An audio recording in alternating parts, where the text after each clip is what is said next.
अस्सलाम वालेकुम dear students, how are you all? Welcome to my YouTube channel Sunboard explain. Friends, finally हम class 9 maths का आज आगाज़ करने जा रहे हैं और आज हम चैप्टर नंबर 1 को शुरू करेंगे, जो कि है रियल एंड कॉम्प्लेक्स नंबर्स।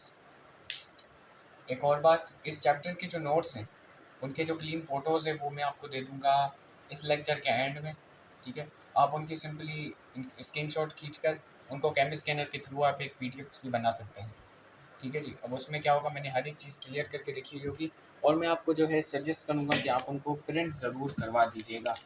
ठीक है, प्रिंट करवाने का फ़ायदा ये है कि डिस्ट्रैक्शन भी कम होगी और मोबाइल अगर आपके पास अवेलेबल ना हो तो आप रिवीजन कर सकते हो। जैसे मैंने देखो यहाँ पर प्रिंट करवा के रखा हुआ है अपने पास। ठीक है जी, तो कोई भी पॉइंट अगर मिस होगा तो मुझे पता चल जाएगा, तो मैं सजेस्ट करूँगा प्रिंट करवा लीजिएगा। अब बिना टाइम वेस्ट किए एक काम करते हैं, वीडियो को शुरू करते हैं। सबसे पहले इंट्रोडक्शन ले लो कि देखो, मैथमेटिक्स के अंदर ना हम नंबर्स के बारे में बहुत ज़्यादा डिस्कस करते हैं, ये तो आपको पता ही होगा। लेकिन एक सवाल खुद से पूछो कि हम नंबर्स के बारे में मैथमेटिक्स में डिस्कस करते ही क्यों हैं?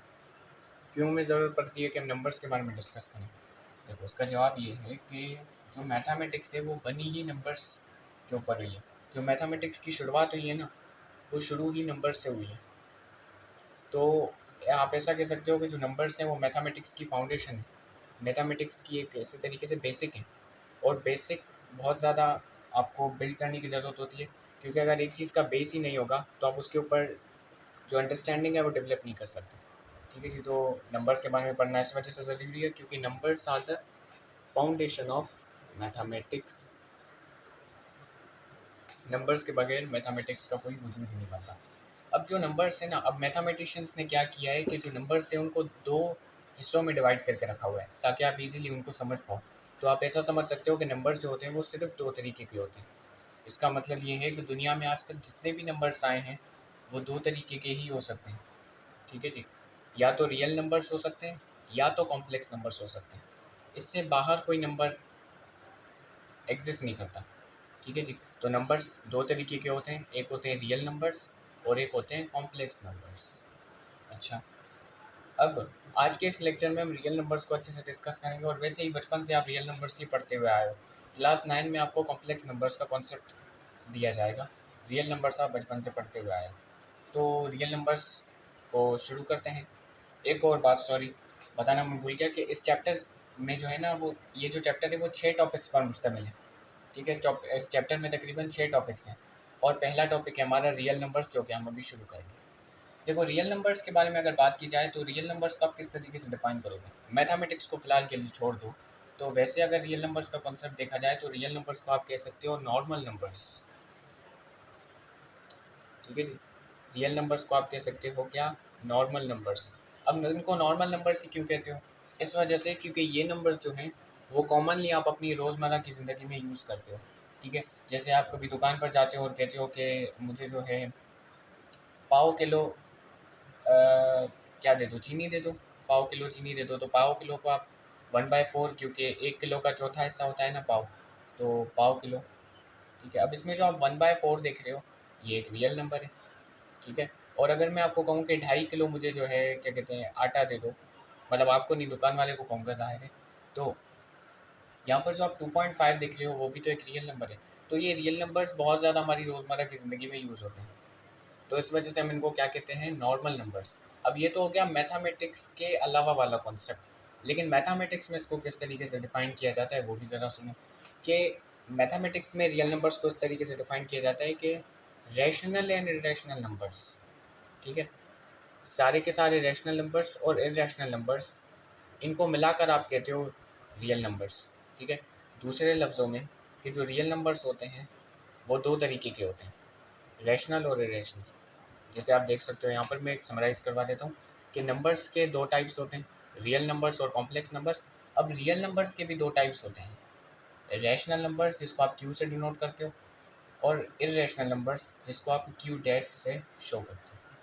ठीक है जी, तो आई होप ये चीज़ समझ में आ रही होगी। लेकिन आगे चलकर हम रैशनल और इरेशनल नंबर्स भी पढ़ेंगे जिससे आपको रियल नंबर समझ में आ जाएगा। अच्छा, अब दूसरे लफ्ज़ों में मैथमेटिक्स में कहा जाता है, ये आपने कई जगह देखा होगा या नहीं देखा होगा तो समझा देते हैं कि जो आपके रियल नंबर्स होते हैं जिनको आप आर से शो करते हो, रियल नंबर्स जो होते हैं वो इक्वल किसके होते हैं? रैशनल नंबर्स और इरेशनल नंबर्स का जब आप यूनियन निकालो, ठीक है। प्रैक्टिकली तो पॉसिबल नहीं है कि आप इन दोनों का यूनियन निकालो। अब ये कहा क्यों जाता है इसको समझाते हैं। देखो, इमेजिन इमेजिन करवा सकता हूँ मैं भी आपको कि जो आपके रियल नंबर्स हैं उनको मैं आज से शो कर रहा हूँ। अच्छा, अब एक सेट अज्यूम करो, मान लो एक सेट है मेरे पास कुछ ये। अब इसके अंदर सारे के सारे जो हैं रैशनल नंबर्स हैं। क्यू से डिनोट यहाँ पे जो मैं डॉट डॉट डॉट शो कर रहा हूँ ना, इसमें सारे के सारे रैशनल नंबर्स हैं, जो कि एक बहुत बड़ा सेट है। मैं यहाँ पे लिख के नहीं दिखा सकता आपको। अब उसको अगर मैं यूनियन करूँगा एक ऐसे सेट के साथ जिसमें सारे के सारे इरेशनल नंबर्स होंगे, ठीक है। अब तुम्हें पता है कि जो नंबर्स यहाँ पर होंगे वो नंबर्स यहाँ पे नहीं होंगे, ये तो तुम्हें पता है ना, क्योंकि रैशनल और इरेशनल नंबर्स दोनों आपस में बहुत ज़्यादा डिफरेंट होते हैं। तो आप ये नहीं कह सकते कि जो कोई भी इरेशनल नंबर आपको इधर मिलेगा, इधर आपको सिर्फ रैशनल नंबर्स मिलेंगे और इधर आपको इरेशनल नंबर्स। बहरहाल अगर हम इन दोनों का यूनियन निकालें तो हमें एक नया सेट मिलेगा, एक ऐसा सेट मिलेगा जिसमें सारे के सारे रैशनल नंबर्स भी होंगे और सारे के सारे इरेशनल नंबर्स भी होंगे, लेकिन उनको तरतीब से जो है बिठाया जाएगा, ठीक है। तो एक बहुत बड़ा आपको सेट मिल जाएगा जिसमें आपको सारे के सारे रैशनल और इरेशनल नंबर्स मिलेंगे। अब वो सारे एलिमेंट्स को आप कह सकते हो क्या, रियल नंबर्स। तो इसी वजह से अगर नहीं समझ में आया तो वीडियो को थोड़ा सा पीछे करके देख लो। तो यहाँ पर मैंने आपको क्या समझाया कि जो रियल नंबर्स हैं वो क्या होते हैं, रैशनल और इरेशनल नंबर्स का सिंपली क्या है, यूनियन है। या फिर अगर आपको ये वाला कॉन्सेप्ट नहीं समझ में आ रहा तो बस आप इतना याद रख लो कि रियल नंबर्स क्या होते हैं, रैशनल और इरेशनल नंबर्स। अच्छा यार, मैं यहाँ पे ये चीज़ें मैं बिगाड़ना नहीं चाहता, इस वजह से थोड़ा मिटाता रहूँगा, ठीक है जी। अभी हम एक काम करते हैं, रैशनल नंबर्स को डिस्कस कर लेते हैं। रैशनल नंबर्स बेसिकली क्या होते हैं, देखो अभी जो स्टैंडर्ड बुक्स में जो डेफिनेशन शुरू की जाती है ना, वो कुछ इस वाली की जाती है कि A/B। लेकिन मैं आपको सिंप्लीफिकेशन के लिए मैं ये वाली डेफिनेशन से आपको पढ़ाऊँगा कि रैशनल नंबर्स बेसिकली क्या होते हैं। देखो, रैशनल नंबर्स ऐसे नंबर्स होते हैं जो कि या तो टर्मिनेटिंग हो या तो नॉन टर्मिनेटिंग बट रिपीटिंग हो, ठीक है। अब इतने भारी भरकम अल्फाज इस्तेमाल कर लिए हैं तो नहीं समझ में आ रहा होगा कि टर्मिनेटिंग और नॉन टर्मिनेटिंग बट रिपीटिंग का क्या मतलब है। देखो, टर्मिनेटिंग अगर आप इसकी मीनिंग निकालोगे तो टर्मिनेटिंग का मतलब होता है रुक जाना, ठीक है। टर्मिनेट हो जाना का मतलब होता है एक जगह पर आकर रुक जाना। जैसे अगर मैं आपको कोई भी नंबर कह दूँ कि 0.5, तो आप देख सकते हो कि पॉइंट के बाद जो नंबर है, ये टर्मिनेटिंग की बात पॉइंट के बाद वाले नंबर की होती है। तो पॉइंट के बाद जो नंबर है, ठीक है, वो एक जगह पर आकर रुक चुका है। जैसे 5 के बाद कोई और नंबर आपको देखने को नहीं मिल रहा, तो ये क्या है, एक पॉइंट पे आके रुक गया। जैसे मैं आपको कह सकता हूँ 0.67810 ओ मतलब 10। तो आप देख सकते हो पॉइंट के बाद 1 2 3 4 5 नंबर आ गए, लेकिन ये भी एक जगह पर आकर रुक चुके हैं, ठीक है। और अगर मैं दूसरा मैं ये कहूँ तो अब मैं क्या इसको टर्मिनेटिंग कह सकता हूँ, जी हाँ, ये भी टर्मिनेटिंग है और ये भी क्या है, टर्मिनेटिंग है। अगर मैं आपको कहूँ कि 0.67 फिर डॉट डॉट डॉट लगा दूँ, अब ये डॉट डॉट डॉट का मकसद ये है कि 6 7 चलता जा रहा है, तो ये टर्मिनेटिंग नहीं होगा। क्यों, क्योंकि नंबर रुका नहीं है एक जगह पर आकर, ये चलता ही जा रहा है, चलता ही जा रहा है। तो टर्मिनेटिंग का मतलब क्या होता है कि जो एक जगह पर आकर पॉइंट के बाद जो नंबर्स हों वो एक जगह पर आकर रुक जाएं। अच्छा, अभी नॉन टर्मिनेटिंग का क्या, अब नॉन टर्मिनेटिंग का कॉन्सेप्ट भी आपको समझ में आ गया होगा कि टर्मिनेटिंग ना हो, इसका मतलब पॉइंट के बाद जो नंबर्स हैं, फॉर एग्जांपल 0.678 वो चलते जाएं। पॉइंट के बाद कुछ नंबर्स के बाद अगर ये जो डॉट डॉट डॉट आपके सामने अगर नज़र आते हैं, इसका मतलब ये नंबर चलते जा रहे हैं। और ये जो नंबर चलते जा रहे हैं ना, इन्हीं को आप कहते हो नॉन टर्मिनेटिंग, ठीक है। अभी नॉन टर्मिनेटिंग आपको समझ में आ गया होगा, बट रिपीटिंग वाला अल्फाज क्यों इस्तेमाल किया गया है।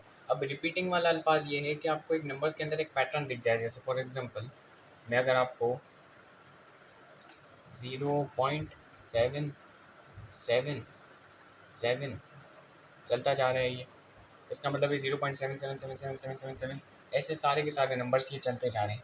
तो मैं इनको कहूँगा कि नॉन टर्मिनेटिंग तो है, क्योंकि पॉइंट के बाद जो नंबर्स हैं वो एक जगह पर आकर रुक नहीं रहे हैं। लेकिन ये रिपीटिंग है। रिपीटिंग का मतलब पॉइंट के बाद जितने भी नंबर्स आ रहे हैं वो सारे के सारे क्या हैं, रिपीट हो रहे हैं, ठीक है। और अगर मैं आपसे एक सवाल करूं कि 0.678 678 चलता जा रहा है ये, तो क्या मैं इसको नॉन टर्मिनेटिंग कह सकता हूँ? ज़ाहिर है नॉन टर्मिनेटिंग तो कहूँगा, क्योंकि नंबर्स चलते जा रहे हैं। क्या मैं इसको रिपीटिंग कह सकता हूँ? सोच के जवाब देना। हाँ, इसको मैं रिपीटिंग कहूँगा। क्यों? क्योंकि आप देख सकते हो एक पेयर रिपीट हो रहा है, ठीक है? तो यहाँ से हमें क्या बात समझ में आती है, या तो नंबर रिपीट हो या तो नंबर्स का पेयर रिपीट हो। जैसे 3 नंबर्स का पेयर है 6, 7, 8, फिर यही पेयर दोबारा रिपीट हो गया 6, 7, 8। तो या तो नंबर्स का पेयर रिपीट होना चाहिए या तो नंबर्स रिपीट होने चाहिए। तो उनको आप क्या कहोगे? Non terminating but repeating. है, समझ में आ रहा है? राइट। तो एक सेकंड यार, ये मिटा लूँ थोड़ा सा। अच्छा जी। तो यहाँ पर आपको रैशनल नंबर्स का कॉन्सेप्ट क्या समझ में आया? वो रैशनल नंबर्स वो नंबर्स होते हैं जो टर्मिनेटिंग हो या फिर नॉन टर्मिनेटिंग बट रिपीटिंग हो। अब ये भी डेफिनेशन आपको जहन में होनी चाहिए, ठीक है? अब इसकी दूसरी डेफिनेशन भी होती है, वो भी मैं आपको क्लियर कर दूंगा। अभी क्लियर करता हूँ कि वो नंबर्स जो ए बाई बी की फॉर्म में लिखे जाते हो, मतलब इस फॉर्म में जिसमें ए को न्यूमरेटर जिसको आप ए कहते हो और ए को डिनोमिनेटर जिसको आप बी कहते हो, ठीक है? अब ये जो ए हो ना वो इंटीजर में से होना चाहिए और बी जो हो वो भी इंटीजर में से होना चाहिए, लेकिन जो बी हो वो ज़ीरो नहीं होना चाहिए। क्या? सबसे पहले इंटीजर का कॉन्सेप्ट ही समझ लो। इंटीजर बेसिकली ये वाले नंबर्स होते हैं, इस साइड में लिख लिए कि सारे के सारे जो माइनस वाले नंबर होते हैं ना, जैसे -1, -2, -3, मतलब सारे के सारे नहीं, सिर्फ काउंटिंग नंबर्स, मतलब वो नंबर्स जिनसे आप बेसिकली काउंट करते हो।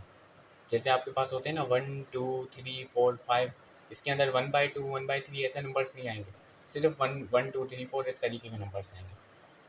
तो देख सकते हो 1, 2, 3, 4 ऐसे चलता जा रहा है, फिर ज़ीरो भी इसके अंदर आ जाता है, लेकिन -1, -2, -3 ये भी सारे नंबर्स आ जाते हैं। तो इन नंबर्स को आप कहते हो क्या? इंटीजर्स। तो अब आपको थोड़ा सा क्लियर होगा कि जो ए हो ऊपर वाला न्यूमरेटर, वो इंटीजर में से कोई नंबर होना चाहिए। मतलब ये जो आपको इतने सारे इंटीजर दिख रहे हैं ना, यहाँ से ये चलता जा रहा है, वैसे शो नहीं कर सकता, लेकिन कोई इंटीजर में से होना चाहिए। और जो नीचे वाला आपका डिनोमिनेटर बी हो वो भी इंटीजर में से होना चाहिए, मतलब इसी सेट में से होना चाहिए, ठीक है? लेकिन वो ज़ीरो के इक्वल नहीं होना चाहिए। अब यहाँ पर एक सवाल, ज़ीरो के इक्वल क्यों ना हो, ठीक है? उसकी वजह ये है कि किसी भी नंबर को, ठीक है, किसी भी इंटीजर को अगर आप ज़ीरो से डिवाइड करोगे, ठीक है, तो वो बराबर वैसे आता है इन्फिनिटी के। इन्फिनिटी का मतलब होता है अनडिफाइंड। अनडिफाइंड मतलब वो इतना बड़ा नंबर है जिसको आप डिफाइन ही नहीं कर सकते, बयान नहीं कर सकते। तो हम इसको, ये इन्फिनिटी जो है वो कोई नंबर नहीं है, वो एक कॉन्सेप्ट है, ठीक है जी? तो इस वजह से हम चाहते नहीं है कि हम इन्फिनिटी आंसर लाएँ, ठीक है? क्योंकि अगर वो इन्फिनिटी आ जाएगा तो वो कोई नंबर नहीं होगा, वो एक इतना बड़ा नंबर होगा जिसको आप डिफाइन ही नहीं कर पाओगे। तो डेट्स वाई हम चाहते हैं कि नीचे जो हो वो ज़ीरो ना आए। तो इस वजह से हमने कंडीशन लगा ली कि नीचे ज़ीरो नहीं आना चाहिए।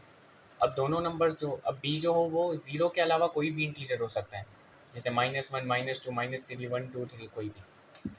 अच्छा, तो ये कंडीशन आपको जहन में रखनी है। उसके बाद इसी कंडीशन के ऊपर एग्जाम्पल्स देख लेते हैं कि भाई अगर मैं रैशनल नंबर्स के एग्जाम्पल्स दूँ तो क्या दे सकता हूँ। अभी आपको थोड़ा सा टेस्ट करते हैं कि जो 1/2 है क्या वो रैशनल नंबर है? रैशनल नंबर है क्योंकि एग्जाम्पल्स में लिखा हुआ है, लेकिन कैसे? डेफिनेशंस के हिसाब से कैसे? देखो, ये भी डेफिनेशन अप्लाई होगी, ये भी डेफिनेशन अप्लाई होगी। मैं आपको सजेस्ट करूँगा दोनों ही जहन में रखो। देखो, अगर मैं 1/2 को देखूँ तो ये ऊपर क्या है? 1 है न्यूमरेटर में। अच्छा, तो इसका मतलब अगर मैं इस फॉर्म से इसको कंपेयर करूँ तो ए की वैल्यू मेरे पास क्या नज़र आ रही है? 1। और बी की वैल्यू क्या नज़र आ रही है? 2। अब ये जो ए है वो किसके बराबर है? 1 के बराबर है। तो क्या 1 इंटीजर में से? देख सकते हो, नज़र आ रहा होगा। तो 1 इंटीजर में से, तो ये कंडीशन तो सेटिस्फाई होगी। क्या बी जो है वो वैसे 2 के बराबर है, क्या वो इंटीजर में से है? हाँ, वो भी इंटीजर में से है। तो ये वाली कंडीशन भी सेटिस्फाई हो गई। लेकिन क्या बी हमारा यहाँ पर ज़ीरो है? नहीं, बी तो हमारा 2 है और 2 ज़ीरो के इक्वल नहीं होता। तो ये क्या हो गया? हमारा इंटीजर हो गया, ठीक है? अच्छा, अब ऐसे ही 3/4 को देखो, 3 भी एक इंटीजर है, 4 भी एक इंटीजर है, लेकिन नीचे वाला जो न्यूमरेटर है वो ज़ीरो नहीं है क्योंकि वो आप देख सकते हो 4 है। तो ये भी एक रैशनल नंबर हुआ। अब -5 को देखो, इंटरेस्टिंग देखो। अब -5 को देखो ज़रा आप।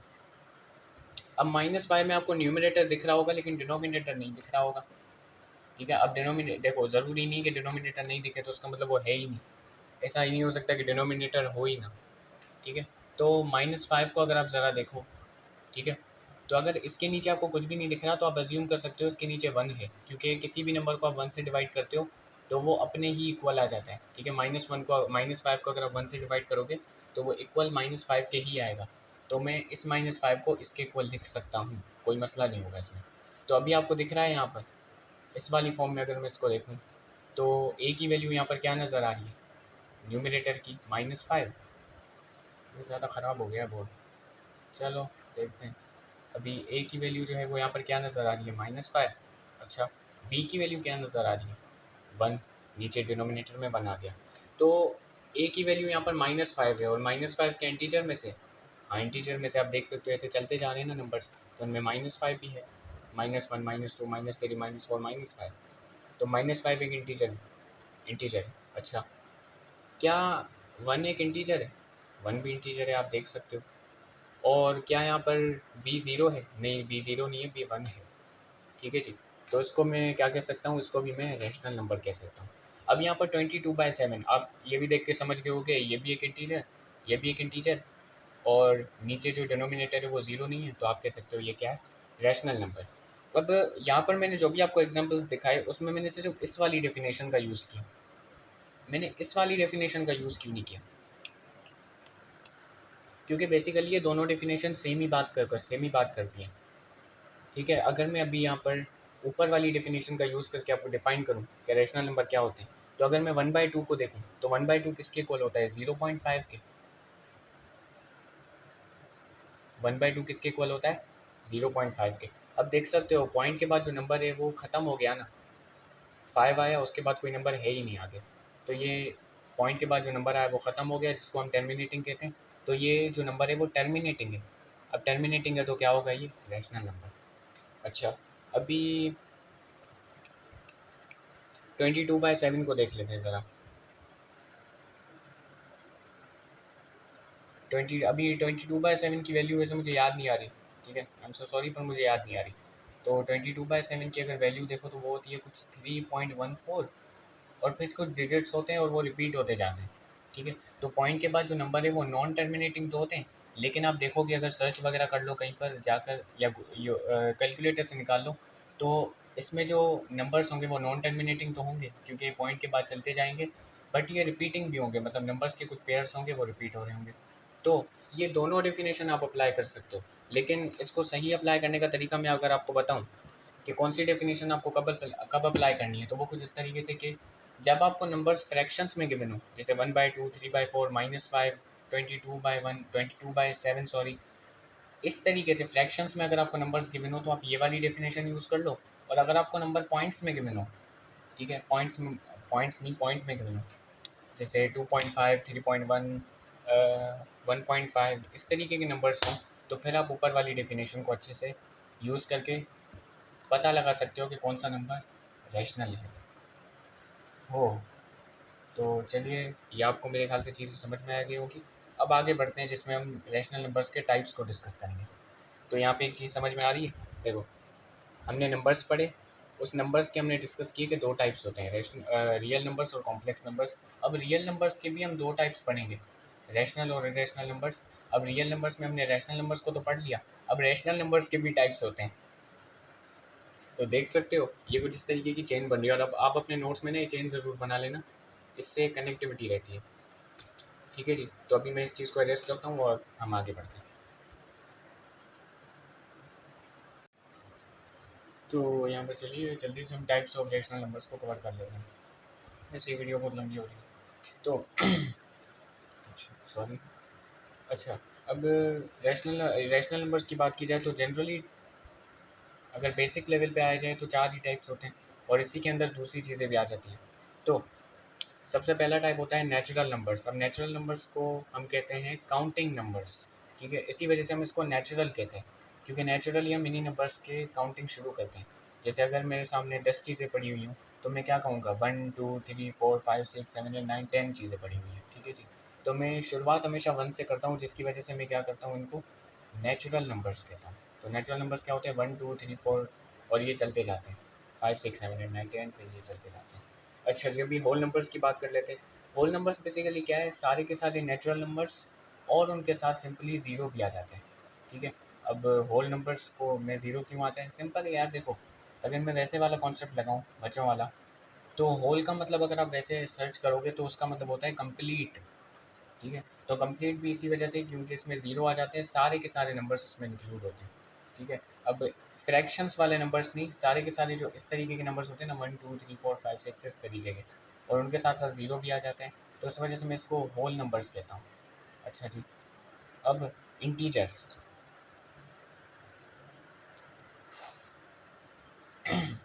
इंटीजर्स कौन से नंबर, इंटीजर्स को वैसे भी हमने पहले आपको इंट्रोड्यूस करवा दिया कि इंटीजर में क्या होते हैं। देखो, ज़ीरो होता है और सारे के सारे पॉजिटिव नेचुरल नंबर्स और सारे के सारे नेगेटिव नेचुरल नंबर्स, ये सारे के सारे नंबर्स आ जाते हैं, इसकी वजह से हम इनको इंटीजर्स कहते हैं, ठीक है जी। अभी हम आ जाते हैं प्राइम नंबर्स के ऊपर। देखो, प्राइम नंबर्स की डेफिनेशन थोड़ी सी कॉम्प्लिकेटेड है, लेकिन आपके लेवल के लिए मैं आपको ऐसा कह सकता हूँ, जिन पर सिर्फ खुद की टेबल लगती है, ठीक है। जिन पर सिर्फ क्या लगती है, वो खुद की टेबल लगती है। वैसे आपको बताया जाएगा कि जिसके दो फैक्टर्स होते हैं, लेकिन फैक्टर्स को हम आगे चल के डिस्कस करेंगे, तब आपको समझ में आ जाएगा। ज़्यादा कॉम्प्लेक्स नहीं, बस ऐसा समझ लो जिन पर सिर्फ खुद की टेबल ही लगती हो। जैसे अगर आप टू की बात करो, एक सेकेंड, ये चलते जाते हैं। जैसे अगर आप टू की बात करो, तो टू पर सिर्फ किसकी टेबल लगती है, खुद की, टू की ही लगती है, ठीक है। और वन की भी लगती है, ठीक है। तो वन की टेबल तो हर किसी नंबर पे लगती है, तो वन को फिलहाल आप देखो ही ना, सिर्फ दूसरे नंबर्स को देखो जो वन से ज़्यादा हों। तो टू पर सिर्फ क्या है, सिर्फ टू की टेबल लगती है और किसी की नहीं लगती। थ्री पर सिर्फ थ्री की टेबल लगेगी, फाइव पर सिर्फ फाइव की टेबल लगेगी, सेवन पर सिर्फ सेवन की टेबल लगेगी, वन इलेवन पर सिर्फ इलेवन पर ही इलेवन की ही टेबल वो लगेगी, टेबल लगेगी। अगर मैंने टेबलेट बोल दिया हो तो सॉरी, लेकिन टेबल लगेगी। अच्छा जी, तो प्राइम नंबर्स वो नंबर्स होते हैं जिन पर सिर्फ खुद की टेबल लगती है और वन की भी, ठीक है जी। तो ये हो गया हमारे टाइप्स ऑफ रैशनल नंबर्स।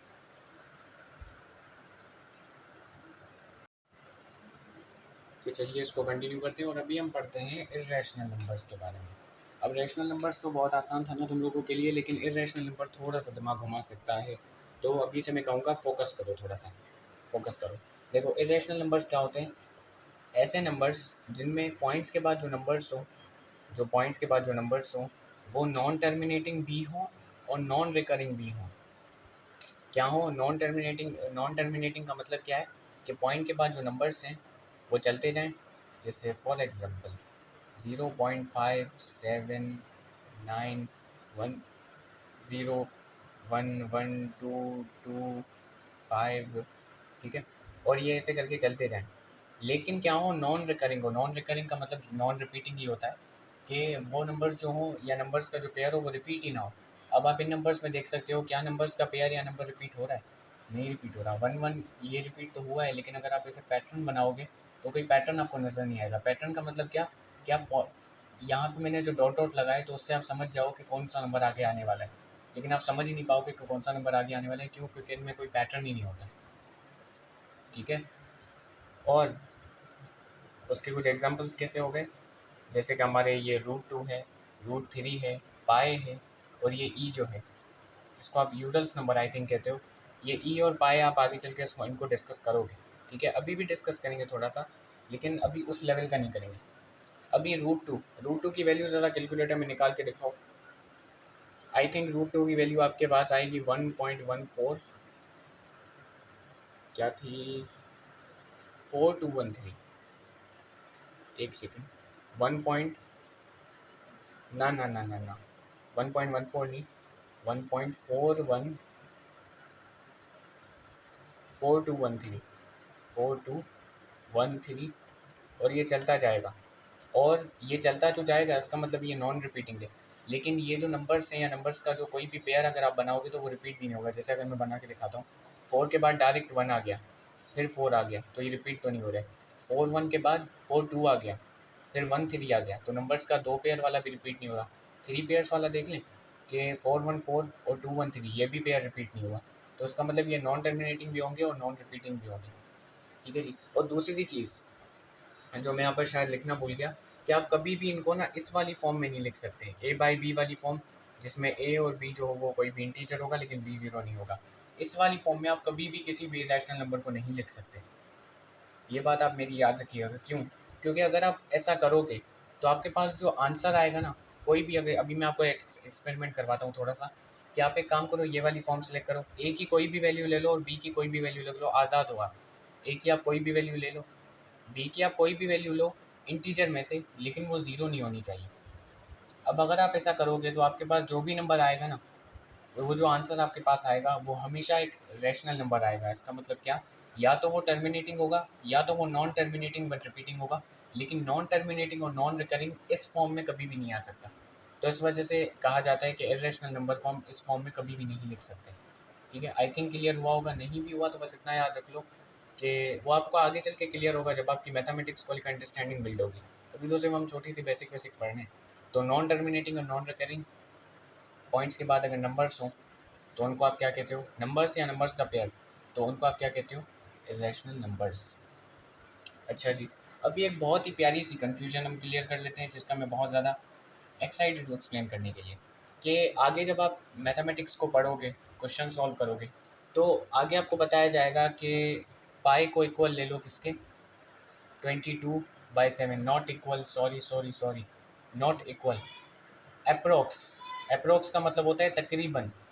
के पाए, आगे आपको बताया जाता है कि जो पाए है वो तकरीबन बराबर होती है 22/7, लेकिन लोग समझ लेते हैं कि पाए जो है वो बराबर होती है 22/7, जिसकी वजह से यहाँ पर एक जो है ना क्या क्रिएट होगा?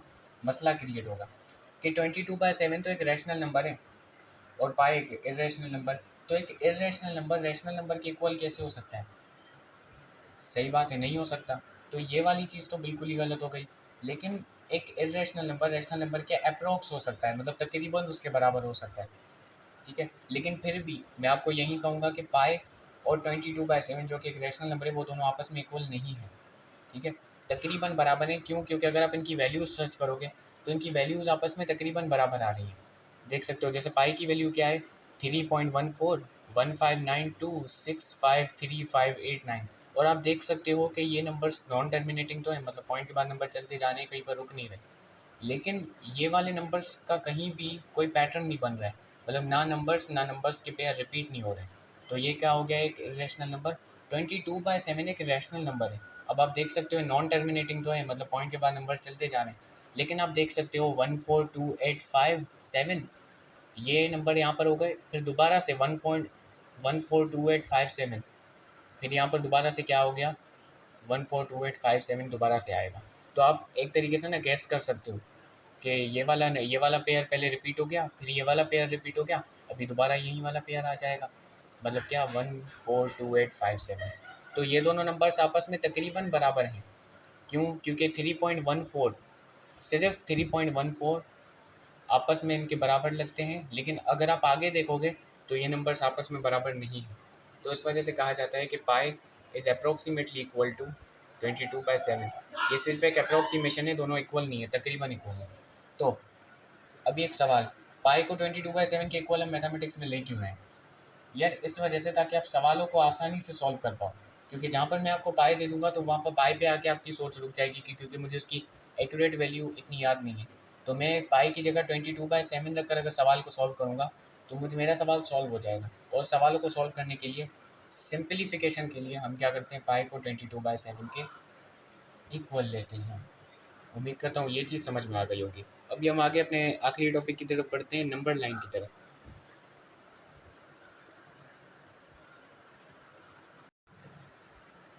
तो चलिए यहाँ पर हम अपने ना नंबर लाइन वाले टॉपिक को कवर कर लेते हैं, फिर ये लेक्चर हमारा एंड हो जाएगा। अच्छा, नंबर लाइन। अब नंबर लाइन क्या चीज़ है यार? देखो, नंबर लाइन एक ऐसी लाइन है जो मैथमेटिशियंस ने बनाई है। अब ये कोई रियल लाइन नहीं है। ठीक है, ये एक ऐसी लाइन है जिसमें दुनिया के सारे रियल नंबर्स आ जाते हैं। ठीक है, अब देखो, अगर मैं एक ऐसी लाइन बनाऊंगा जिसमें दुनिया के सारे रियल नंबर्स आएंगे, तो वो लाइन कितनी बड़ी बनेगी? भाई वो तो इतनी बड़ी बनेगी जितनी जगह ही नहीं होगी दुनिया में, सीधी सीधी बात है। दुनिया में इतनी जगह ही नहीं बनेगी कि इतने रियल नंबर्स आ जाएँ वहाँ पर। तो ये लाइन इमेजिनरी है। ठीक है, ये लाइन कोई रियल लाइन नहीं है कि भाई आपको मैं दिखा दूँ कि भाई ये रही लाइन। ठीक है, नहीं, ऐसी नहीं है। ये लाइन हम सिंपली बनाते हैं बोर्ड पर, अज्यूम करते हैं, और जितना हमें पार्ट चाहिए होता है हम ले लेते हैं। ज़्यादा कॉम्प्लिकेटेड नहीं करेंगे। देखो, नंबर लाइन क्या है? एक ऐसी लाइन जिस पे दुनिया के सारे रियल नंबर्स हम शो कर सकते हैं। ठीक है जी। फॉर एग्जांपल ये हमारी एक नंबर लाइन हो गई, ठीक है। ये भी कंप्लीट नहीं है, ये जितनी मुझे चाहिए मैं उतनी बना लेता हूँ। कि मान देखो यहाँ पे सारे के सारे ना नेगेटिव नंबर्स आ जाते हैं और यहाँ पर सारे के सारे पॉजिटिव नंबर्स आ जाते हैं। और अभी आप कहोगे सर इसमें सारे रियल नंबर्स कहाँ हैं? देखो 1 और 2 के बीच में भी तो बहुत सारे नंबर्स आएंगे ना। अच्छा एक सवाल, बहुत ही ज़्यादा इंपॉर्टेंट बात, देखो 1 और 2 के बीच में कितने नंबर्स आते हैं? पूछो खुद से, कितने नंबर्स आते हैं? क्या नंबर्स नहीं आते, कितने नंबर्स आते हैं? सोच के जवाब दो। देखो 1 और 2 के बीच में इनफाइनाइट नंबर्स आते हैं। इनफाइनाइट समझते हो? अनलिमिटेड नंबर्स आते हैं, मतलब जिनको आप काउंट ही नहीं कर सकते। कैसे? देख लो, जैसे 1 और 2 के बीच में क्या नंबर आ सकता है? 1.01, 1.1, 1.001, ऐसे करते करते कितने सारे नंबर्स बना सकते हो यार आप। अनलिमिटेड बना सकते हो वैसे तो देखा जाए तो, इसलिए हम कहते हैं कि 1 और 2 के बीच में इनफाइनाइट नंबर आते हैं। इसी तरीके से 2 और 3 के बीच में भी इनफाइनाइट नंबर्स आते हैं, 0 और 1 के बीच में भी, और हर दो नंबर के बीच में आपको इनफाइनाइट नंबर देखने को ही मिलते हैं। ठीक है जी, तो ये चीज़ आपकी क्लियर हो गई होगी। समराइज कर देते हैं और टॉपिक पे वापस आते हैं। नंबर लाइन एक ऐसी लाइन है जिसमें दुनिया के सारे रियल नंबर्स आ जाते हैं। फॉर एग्जांपल ये आप देख सकते हो, 0 से लेकर यहाँ तक सारे के सारे रियल पॉजिटिव रियल नंबर्स, और 0 से लेकर यहाँ तक सारे के सारे नेगेटिव रियल नंबर्स। अच्छा, अभी जो मेन मुद्दा है यहाँ पर, कि अगर आपके पास कोई ऐसा सवाल आ जाए, फॉर एग्जांपल आपको एक रियल नंबर मैंने दे दिया और मैं कहूँ कि इसको नंबर लाइन पे शो कर सका। आप कह रहे हो ना कि नंबर लाइन एक ऐसी लाइन जिस पे हर कोई रियल नंबर आ जाता है। अब अगर मैं आपको ये वाला रियल नंबर दे दूँ कि इसको नंबर लाइन पे शो करके दिखाओ, तो क्या आप कर लोगे? कर तो लोगे, लेकिन उसके लिए आपको एक तरीका पता होना चाहिए। अब उस तरीके के लिए ना एक छोटा सा रूल है, वो ज़रा आप अपने नोट्स में ज़रूर लिख लेना। एक काम करते हैं जल्दी से, ऊपर वाली ये जो चीज़ें ना नंबर लाइन वो मिटा देते हैं और फिर मैं आपको ये रूल लिखवा देता हूँ। ये रूल ज़रूर लिखना अपने नोट्स में कि divide according to denominator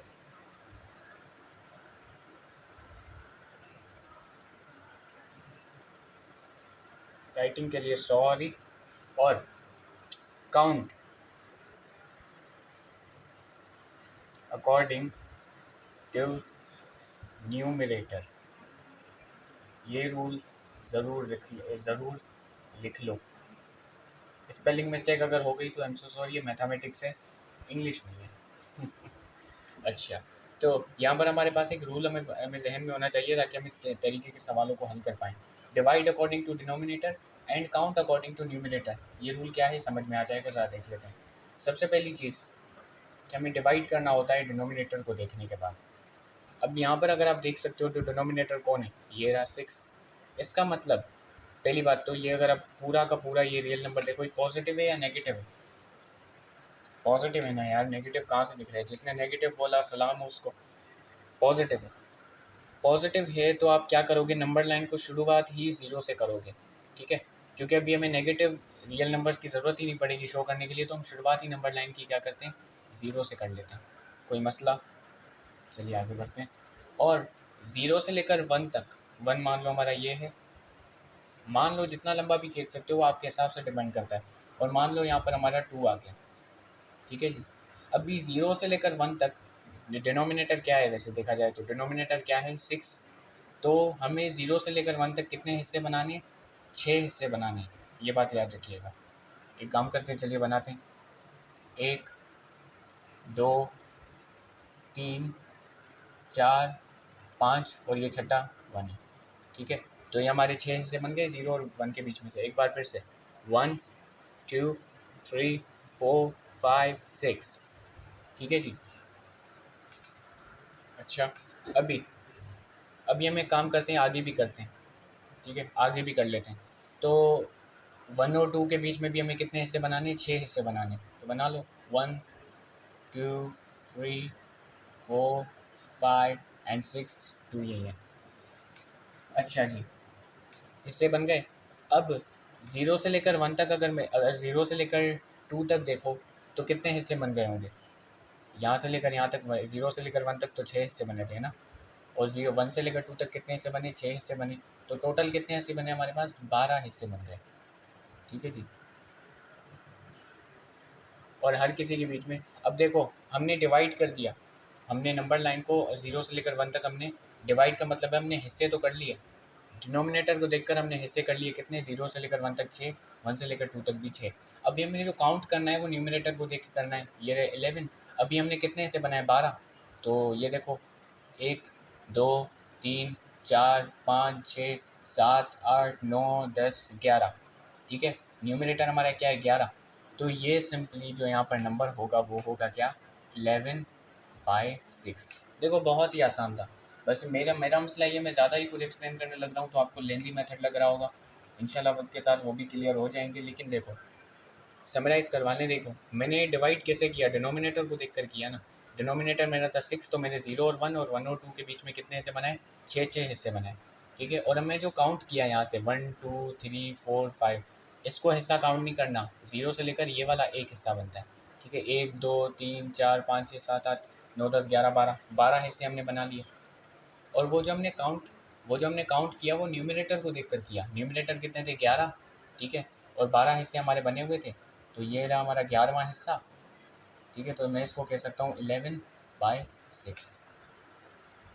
simple, ये कोई ज़्यादा मुश्किल चीज़ नहीं थी। बस सिंपल सा रूल याद रख लो कि divide according to denominator and count according to numerator. बस ये सही था। बाकी यहाँ पर हमारा एक और सवाल आपको बुक में देखने को मिलेगा, 3/2 वाला। अब 3/2 भी 2 आप खुद से ट्राई करके देखना। और एंड में एक छोटा सा मैसेज दूंगा, वो भी आप ज़रा सुन लीजिएगा। मेरे ख्याल से ये हो गया यहाँ पर। अभी हम एक काम कर लेते हैं, ये वाला सवाल करते हैं। अब देखो जब पॉजिटिव नंबर आया तो मैंने 0 से ये क्या कहते हैं राइट साइड की तरफ शुरू किया। अब नेगेटिव नंबर हमारे पास आया है ना, देखो -5/3।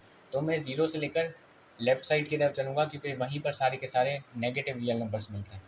तो 0 मैं यहाँ से शुरू करूँगा और यहाँ से सारे मेरे क्या होंगे, नेगेटिव रियल नंबर। जैसे -1 ये रहा, -2 हमारा ये ले लो। ठीक है, अच्छा अभी देखो मुझे डिवाइड किसको देखकर करना है, डिनोमिनेटर को देखकर। तो ये हमारा डिनोमिनेटर क्या है, 3। तो एक काम कर लेते हैं, 0 से लेकर 1 तक 3 हिस्से बना लेते हैं। एक हिस्सा, दूसरा हिस्सा, और ये रहा हमारा तीसरा हिस्सा जो कि -1। अच्छा, अब -1 और -2 में से भी कितने हिस्से बना लेते हैं हम, 3 हिस्से। तो देख लो, पहला हिस्सा, दूसरा हिस्सा, तीसरा हिस्सा -2। अब यहाँ से हम ना ज़रा काउंट करते हैं न्यूमरेटर। अभी हम काउंट किसको देखकर करेंगे, न्यूमरेटर 5 को देखकर। तो यहाँ से 5 हिस्से कितने आते हैं, ये रहा पहला हिस्सा, ये रहा दूसरा, तीसरा, चौथा, और ये रहा 5वां। ठीक है, माइनस तो पहले ही है क्योंकि हम यहाँ की तरफ चल रहे हैं। तो ये वाला जो हिस्सा होगा ना हमारे पास, ये वाला -5/3, ये वाला हिस्सा होगा। ठीक है, बस इतना सा ही था। और इन्हीं रूल्स को फॉलो कर आप किसी भी टाइप के फ्रैक्शन को नंबर लाइन पर शो कर सकते हैं। अभी देखो हमने यहाँ पर हमारा टॉपिक अच्छे से कवर कर लिया है, लेकिन मैं एक आपको इम्पोर्टेंट बात बताने जा रहा हूँ, वो ज़रूर सुन के जाना। ये वाला जो हमारा लेक्चर है ना, अगर ये लेक्चर आपने अच्छे से समझ लिया है तो उसके बाद आप जो 1.1 एक्सरसाइज है ना, वो आप खुद से ज़रूर सॉल्व करके देखना। देखो यार, मैथमेटिक्स कोई ऐसा सब्जेक्ट नहीं है कि जिसको आप देखो और सीख जाओ। लेक्चर देखोगे समझ में आ गया, पेपर में मार्क्स आ गए, ऐसा कुछ नहीं होता मैथमेटिक्स में। मैथमेटिक्स एक ऐसा सब्जेक्ट है कि जब तक आप पेन और पेपर लेकर या किसी बोर्ड पर खुद से अपने हाथों से कोई सवाल सॉल्व नहीं करते, तब तक आपको मैथमेटिक्स समझ में नहीं आने वाली। ठीक है, ना ही आप उसमें प्रो बन सकते हो। ये किसी तरीके से हो गया जैसे आपको ड्राइव करना सीखना है, कार ड्राइव करना सीखना है। तो कार ड्राइव करने के लिए अगर मैं आपको जितने भी लाख रूल्स बना लूँ कि ये क्लच होता है, ये ब्रेक होता है, कार को इस तरीके से चलाते हैं, टर्न इस, ये जो क्या कहते हैं एक्सेलरेटर ये होता है, अभी जितने भी आपको मैं रूल्स बता दूँ, कार चलाना तो नहीं सीख पाओगे ना आप। मैं जितने भी आपको रूल्स बता दूँ, कार आप तभी चलाना सीखोगे जब आप ड्राइविंग सीट पे बैठोगे और वो सारे रूल्स अप्लाई करके देखोगे खुद से अपने हाथों से। अपने हाथ पैर जब आप इस्तेमाल करोगे तभी आप उस चीज़ में प्रो बन पाओगे। तो मैथमेटिक्स भी एक स्किल है। तो याद रखना, मैथमेटिक्स एक क्या है, स्किल है। जब तक आप खुद से नहीं करोगे तब तक आप मैथमेटिक्स में प्रो नहीं कर पाओगे, प्रो नहीं बन पाओगे। ठीक है जी, हमारे लेक्चर्स सिर्फ आपके लिए हेल्पफुल होंगे ताकि आप कॉन्सेप्ट को समझ पाओ। लेकिन जब तक आप पेन और पेपर लेकर खुद से मैथमेटिक्स सॉल्व नहीं करोगे तब तक कोई फ़ायदा नहीं है। और मैथमेटिक्स में आपको सबसे ज़्यादा जो अपनी चीज़ को देखना पड़ता है ना, वो देखना पड़ता है क्या, लेज़ीनेस को। हमें अपनी लेज़ीनेस को किल करना पड़ेगा यार। ठीक है, मैथमेटिक्स को अगर आप चाहते हो मैथमेटिक्स में आप प्रो बन जाओ, तो ये जो हमारी लेज़ीनेस है ना, इसको ज़रा किल कर दो, फिर आप देखना मैथमेटिक्स में ऐसे प्रो बन जाओगे। एक्टिवनेस बहुत ज़्यादा ज़रूरी होती है किसी भी चीज़ को सीखने के लिए। बस मेरे ख्याल से इतना बहुत है। अभी आपके सामने इंशाल्लाह मैं अभी शो कर रहा हूँ क्या, मेरे अपने बनाए हुए नोट्स। ठीक है जी, तो अपना बहुत सारा ख्याल रखिएगा। टेक केयर एंड अल्लाह हाफिज़। नोट्स आपको अभी शो हो जाएंगे।